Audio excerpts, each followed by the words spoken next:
The migratory patterns, of course, were what were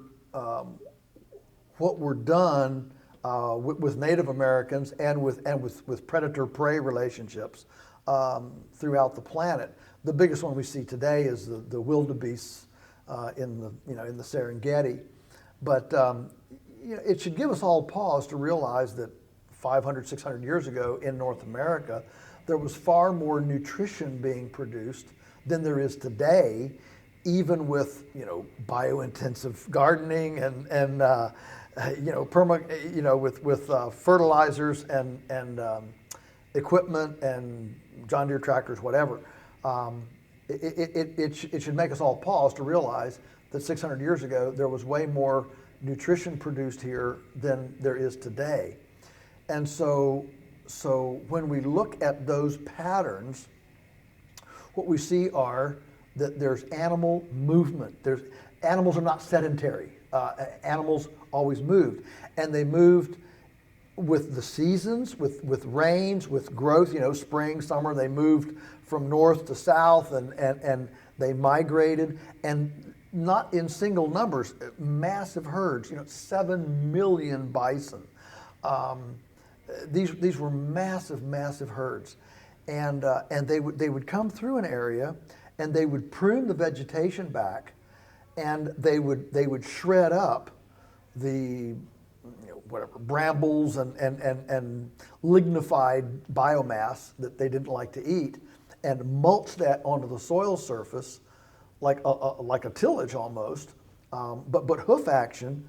But here's the thing: they didn't come back to that spot for months, and in some of the arid areas, maybe as much as a year, before they would migrate back, and that gave recovery time, rest time for the ecology to metabolize this flush of biomass, dung, urine, and activity that had happened. I call that activity ecological exercise. It's the same as exercising in a gym. All right, a couch potato ecology is not we call that stagnation. All right, and so the ecology needs exercise just like our bodies do, and so that's what this animal activity did on the landscape. Was that it disturbed and exercised the ecology to a heightened state of successional vegetation.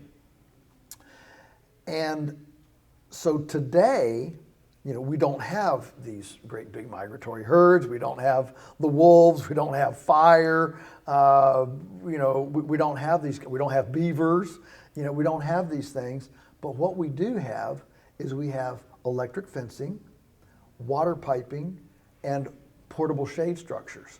So we don't have to be dependent on the trees for shade. We don't have to be dependent on the creeks for water, and we don't have to be dependent on wolves and fire for the migration. We can now run a stream uphill. We can shelter, we can shade wherever we want there to be, wherever shade needs to be, instead of wherever shade happens to be because it's under a tree.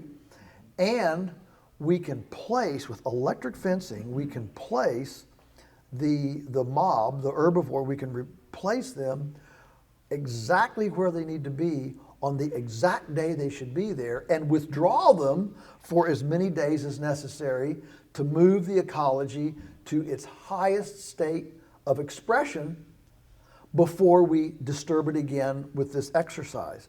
And that is, let me tell you, that is a cool thing, because when you think of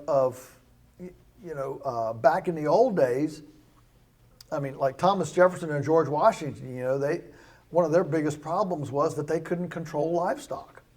And so they practiced what was called exclusionary agriculture, where the gardens and the orchard and things, they would actually, build a split rail fence around to exclude the sheep, the cows, the pigs, the chickens, whatever. And so the animals essentially freely roamed, and you just excluded them from where you didn't want them.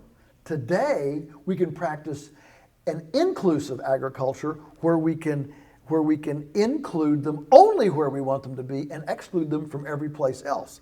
That is a dramatic inversion of management, and allows us to build soil and to prune the biomass and to stimulate the vegetation unlike it's ever been done before. Now, what's fascinating is what I've just described is not done by orthodox agriculture.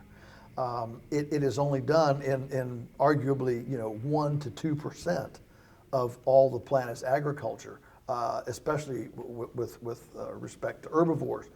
And so the result of not mimicking these patterns is, guess what? The result is feedlots, factory farms,